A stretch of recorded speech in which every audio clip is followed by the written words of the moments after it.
Hello everyone, welcome to World Student Scope. My name is Shelja Chabra and I'm your maths teacher. Today we are going to start with the chapter number 3, How Many Squares of NCERT book, and the book name is Math Magic. So let's start with the chapter How Many Squares. देखो हम सबसे पहले ये discuss करते हैं कि exactly square होता क्या है. Square वो होता है जिसकी 4 sides बिल्कुल इक्वल होती हैं, जिसकी पैरेलल लाइंस जिसकी दोनों पैरेलल लाइंस जो होती हैं वो इक्वल होती हैं, उसको हम बोलते हैं रेक्टेंगल.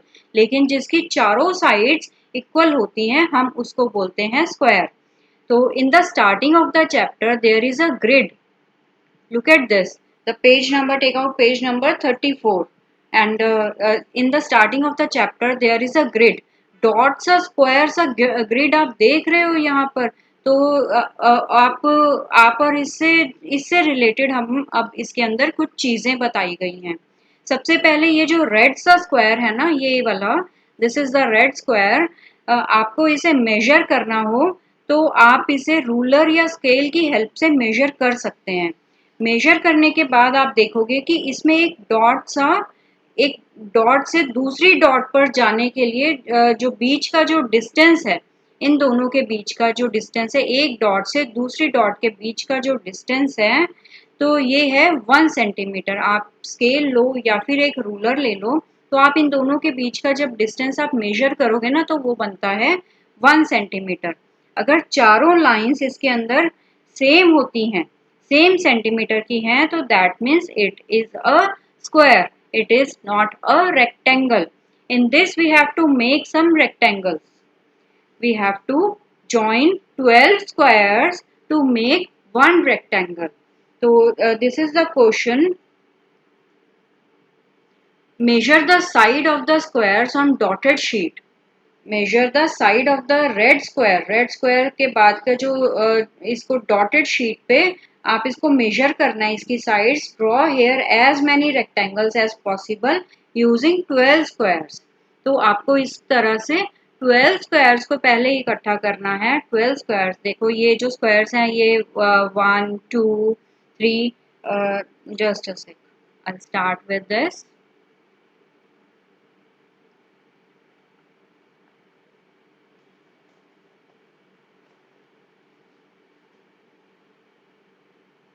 ये देखो, this is first square, second, तो we have to measure 12. Okay, 12 squares हमें इसमें देखने हैं. 1 2 3 4 5 6 7 8 9 10 11 and then 12. These are 12 squares. We have to join these 12 squares and we have to make a rectangle with these 12 squares.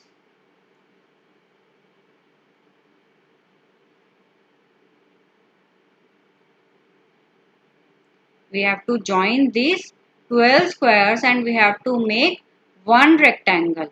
This is one rectangle. Okay, और इस तरह से हमें इसको सबको इनको ज्वाइन करना है 12 स्क्वायर्स को, और उसके बाद इसके रेक्टेंगल्स फॉर्म करने हैं. 1 2 3 4 5 6 7 8 9 10 11 and 12. That means these are 12 squares. We have to join these 12 squares and we have to make one rectangle. ठीक है, तो this is 1 2 3 4 5 6 7 8 9 1 2 3 4 5 6 7 8 9 10 11 12.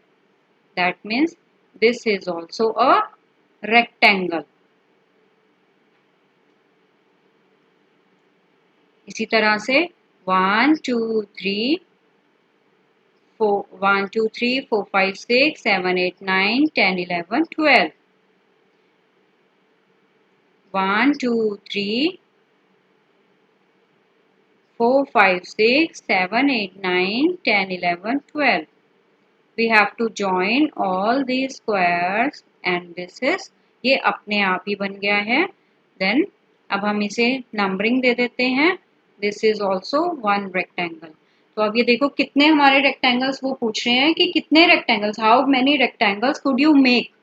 तो इसमें है 1, that means this is 1, numbering दे देते हैं हम इसको, second, and this is third, this is fourth, this one is fifth, this one is sixth, and this one is seventh. That means we have made 7 rectangles out of this. How many rectangles we made? We made 7 rectangles. Measure the side, हम लोगों ने side measure कर ली थी. Draw here as many rectangles, वो हम draw कर चुके हैं. How many rectangles could you make? We made 7 rectangles. Each rectangle is made out of 12 squares. हम लोगों ने 12 squares को इकट्ठा किया और 1 rectangle form किया. So all have the same area. That means इन सबका जो area है, area हम किसे बोलते हैं? जब एरिया और पैरामीटर, इसमें 2 वर्ड्स आ रहे हैं बार बार, area and second one is perimeter. तो पहले हम इसे समझ लेते हैं कि एग्जैक्टली एरिया क्या होता है और पैरामीटर क्या होता है. तो एरिया जैसे कोई भी चीज जितनी जगह ले रही हो तो उसे हम कहते हैं area. Suppose when we keep a book, तो ये जो हमारी मैथ मैजिक की जो ये बुक है, ठीक है, अब हम ये जो बुक है ये जितना एरिया ले रही है, कितना एरिया, ये अगर मैं इसको बेड पे अगर हम प्लेस करेंगे या किसी चेयर पे प्लेस करेंगे या हम इसको किसी टेबल पे रखते हैं, तो ये जो बुक है ये कितना एरिया ले रही है, ये कितनी जगह ले रही है उस टेबल पे या उस बेड पे या सोफे पे या चेयर पे, ये जो स्पेस लेती है उसको हम बोलते हैं एरिया. ठीक है. और next word is parameter. Perimeter. Perimeter हम किसको कहते हैं? पेरीमीटर होता है the total of the sides of a thing. Total of the sides of a thing is known as a parameter. Perimeter, sorry. ठीक है. तो जो टोटल होता है साइड्स का उसको हम बोलते हैं पेरीमीटर. तो इसमें क्या है, इसमें मैं आपको पेरीमीटर बताती हूँ कि एग्जैक्टली पेरीमीटर हम किसको कहते हैं. ये जो है ये जो एरिया उसने कवर किया है, इसको, ये जो जगह उसने कवर की है, ठीक है, इसको हम बोलते हैं एरिया. ठीक है. तो अब हम इसके अंदर क्या है, इसमें पेरीमीटर बताना चाह रहे हैं. तो पेरीमीटर क्या होता है, ये इन सबका ये जो है ना total of the sides, sides का टोटल. तो ये कितने स्क्वायर्स हुए, ये देखो, ये 1 2 3 4 5, हम इसे काउंट कर रहे हैं, 6 7 8 9 10 11 12, this one is 13 14 15 16 17, this is 18 19 20 21 22 23 24 25 and 26.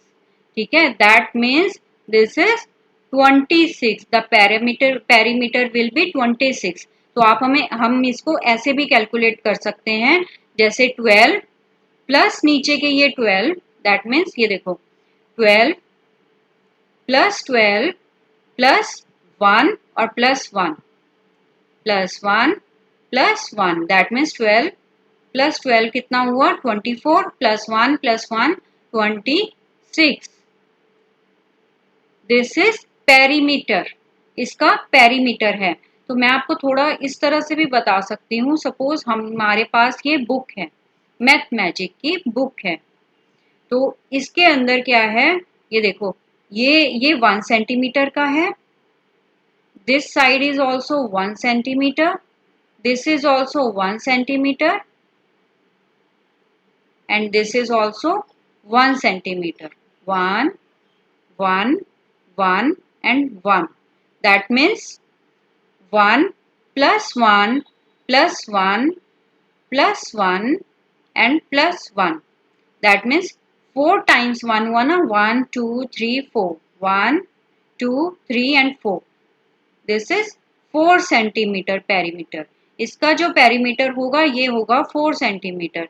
इसी तरह से इसका पेरीमीटर हमारा हुआ 26 और इस तरह से हम इनका पेरीमीटर भी हम देख सकते हैं। इसका है 1 2 3 4 5 6 7 8 9 10 11 12 13 14, इसका 14 हुआ पेरीमीटर। और हम इसको भी कैलकुलेट कर सकते हैं। ये देखो 1 2 2 प्लस 2 कितना हुआ 4 और 1 2 3 4 5 6 6 प्लस 6 12 6 प्लस 6 12 12 प्लस 4 कितना हो गया 12 16। तो इसका पेरीमीटर हुआ 16। ठीक है, अब आपको पेरीमीटर तो समझ में आ गया और एरिया भी समझ में आ गया होपफुली। तो अब हम आगे बढ़ते हैं, इसके अंदर कैसे करते हैं। देखो एरिया को जब हमें कैलकुलेट करना होता है ना, तो इसका भी एक फॉर्मूला होता है। तो आई थिंक इसको हमें कर लेना चाहिए बिकॉज आगे इसके कुछ क्वेश्चंस आएंगे। तो area equal to length into breadth. हमने पेरीमीटर देखा, पेरीमीटर के अंदर हमने ये चारों साइड्स को हमने इसको कैलकुलेट किया है। ओके, लेकिन एरिया को जब हम कैलकुलेट करते हैं ना, तो this is length and this is breadth. हम इन दोनों को जब हम मल्टीप्लाई करते हैं that means the area, this will be the area. तो हमें इसको याद रखना है, प्लीज रिमेंबर दिस। ये दोनों क्वेश्चंस वेरी इंपॉर्टेंट हैं, तो हमें इसको कैलकुलेट करना आना चाहिए। तो आगे हम बढ़ते हैं, क्वेश्चन नंबर आगे नेक्स्ट है, पेज नंबर तो यही है आगे। Each rectangle is made out of 12 equal squares. तो सारे के सारे जो अब ये रेक्टेंगल्स जो मेड हुए हैं, जो रेक्टेंगल्स बने हैं, ये 12 इक्वल स्क्वायर्स से बने हैं। So all we have the same area. तो जब 12 स्क्वायर से बने हैं तो सबका एरिया तो सेम होगा, but the length of the boundary will be different. लेकिन इन सबकी जो बाउंड्री है वो टोटली डिफरेंट है। ठीक है, तो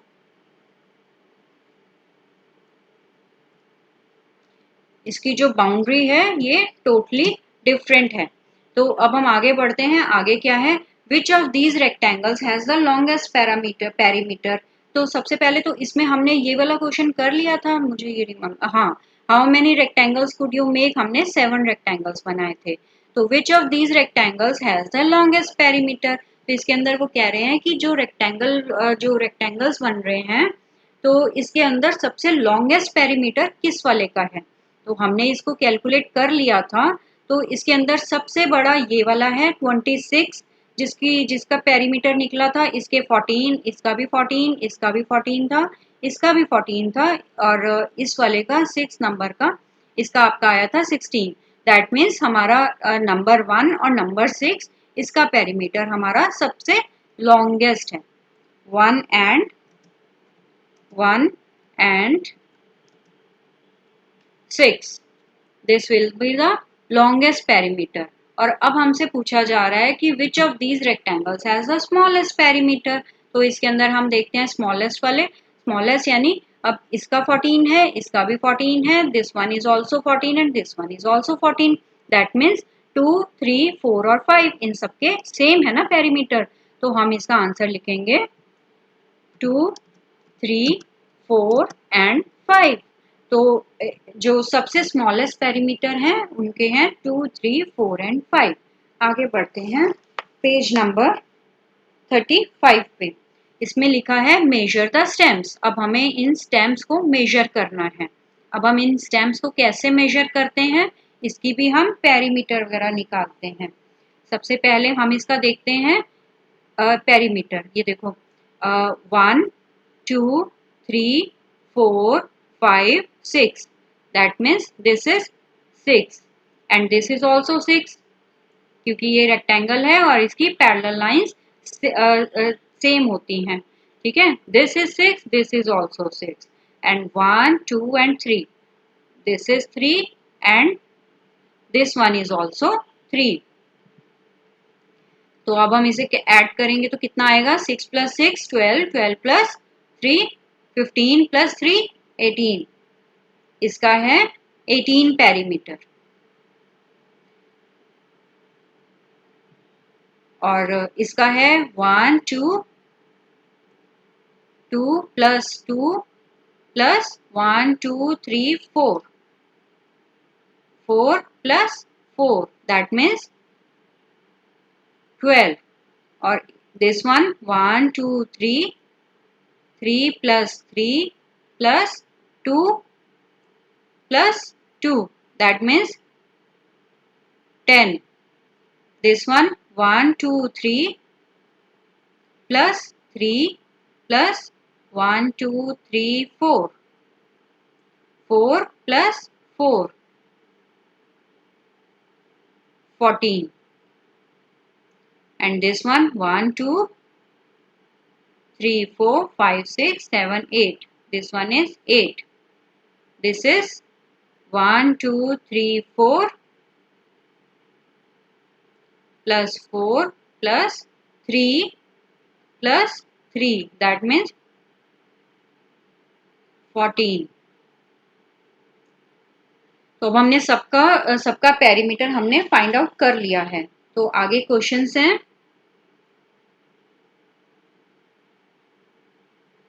How many squares of 1 centimeter side does stamp A cover and stamp B? पहले हम stamp A का देखते हैं.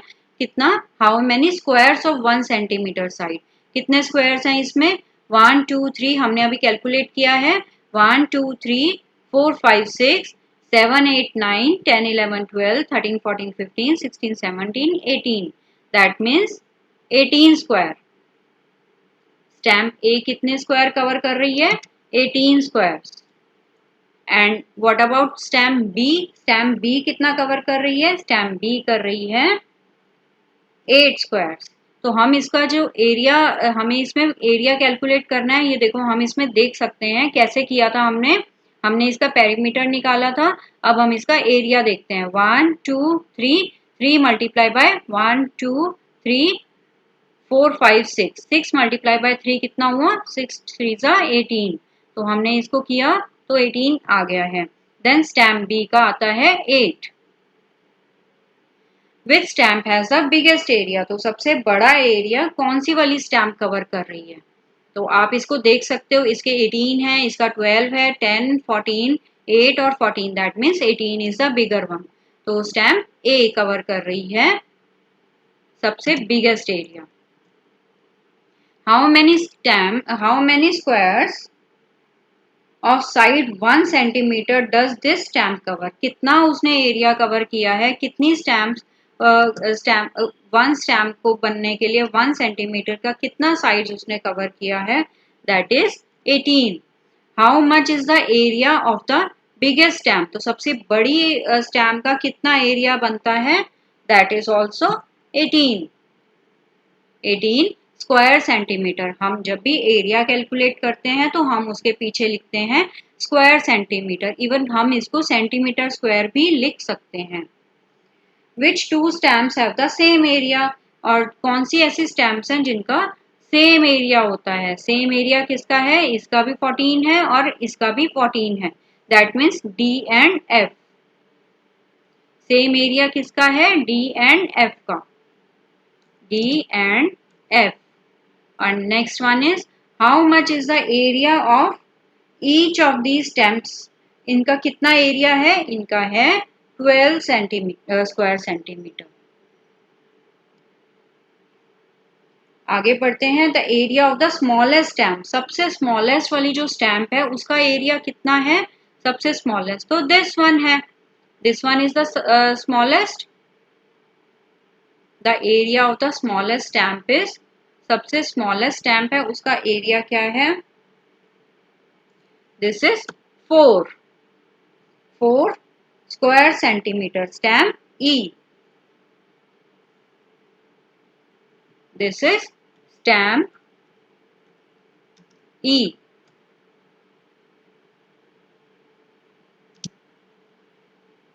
आगे बढ़ते हैं. The difference between the area of the smallest and the biggest stamp is. तो अब हमें इसका एरिया निकालना है स्मॉलेस्ट और बिगेस्ट स्टैम्प का. सबसे बिगेस्ट स्टैम्प जो है वो है 18 और जो सबसे स्मॉलेस्ट वाली है उसका है 4. That means 18 minus 4 equal to 14. तो 14 square centimetre. Collect old stamps, place them in square grid and find the area and perimeter. देखो ये this question is for you. इसमें आपको ओल्ड स्टैम्प्स को कलेक्ट करना है और उनको स्क्वायर ग्रिड के ऊपर आपको उसे प्लेस करना है और इससे आपको आपका और उसके बाद उनका एरिया और पेरीमीटर आपको फाइंड आउट करना है। This is a practice question for you और साथ में आपके लिए एक तरह से एक एक्टिविटी भी है। तो आगे है which has the bigger area, किसका?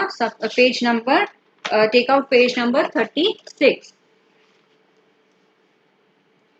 विच हैज द बिगर एरिया, इसके अंदर वो कह रहे हैं कि सबसे बिगर एरिया किसका है? वन ऑफ योर फुटप्रिंट और the page of this book. आप एक पेज ले लो और ये देखो ये दिस वन इज देयर, आप इसको देख सकते हो कि ये एक बुक ले लो और एक आपका फुटप्रिंट है। आपके जो फुटप्रिंट्स हैं वो तो छोटे छोटे होंगे, ठीक है, और एक आपकी ये बुक है। अगर आप देखते हो कि कौन सा वाला ये जस्ट गेस क्वेश्चंस हैं, इट्स नॉट आपको पूरा अच्छे से आपको इसे कैलकुलेट करना है, तो आप जस्ट इसको देख सकते हो कि इसको कैसे कर सकते हैं। तो इसमें है आपके जो फुटप्रिंट्स हैं बहुत ही छोटे छोटे हैं और जो आपका जो बुक है, बुक का एरिया वो ज्यादा कवर कर रहा है। तो वो कह रहे हैं कि विच हैज द बिगर एरिया, किसका बिगर एरिया होता है? पेज ऑफ द बुक और योर फुटप्रिंट्स। तो आपके जो पेज है बुक का वो बिगर एरिया है, कवर करता है। That means area of the book. Which has the smaller area, which has the smaller area। 2 5 rupee notes, 2 5 रुपी के नोट्स लो। ये देखो मेरे पास तो 5 रुपी का नोट, ये मेरे पास I don't have 5 rupee note, I can take 1 rupee note. आप इस तरह से 2 5 रुपी नोट ले सकते हो और 1 100 रुपी का नोट ले सकते हो। This is I have the 500 rupee note, तो आप 100 का ले लो और 2 5 रुपी नोट ले लो और आप इस तरह से इसको आप ज्वाइन करो। आप देखो कि किसका एरिया जो है स्मॉलर है और किसका एरिया आपका बिगर होता है। Which has the smaller area. अब 5 रुपी नोट का एरिया ये देखो, दिस इज ये 5 रुपी नोट आप मान के चलो and this is 100 rupee note आप मान के चलो। तो ये 5 rupee note plus 5 rupee note, आप इन दोनों को अगर आप ज्वाइन करते हो 2 5 रुपी नोट से, तो ये जो होता है 5 रुपी नोट जो है 100 रुपी नोट से ज्यादा बड़ा हुआ, बिकॉज वो 2 होते हैं, ठीक है, तो वो ज्यादा एरिया कवर कर रहा है। तो दैट मीन्स आप इसका आंसर आप राइट करोगे 2 5 rupee notes, 5 rupee notes has larger area।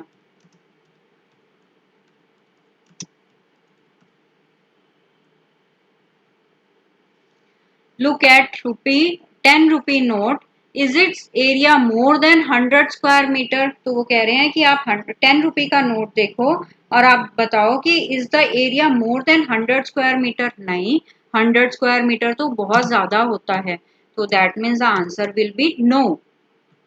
Next is the area of blue shape more than the area of yellow shape. तो इसमें क्या है कि आप इसके अंदर आप ये देख सकते हो कि आप अगर सपोज इसको फोल्ड करते हो, आप येलो वाले को और ब्लू वाले को, इन दोनों को आप अगर फोल्ड करते हो तो आप देखोगे कि इनका जो एरिया है वो बिल्कुल इक्वल होता है। तो आप क्या लिखोगे इसमें? The area is same. तो अब हम आगे के जो क्वेश्चंस हैं, आगे का page number we have done till page number 36। तो अब हम आगे के जो पेजेस हैं अब हम नेक्स्ट वीडियो में करेंगे। तो till then thank you so much.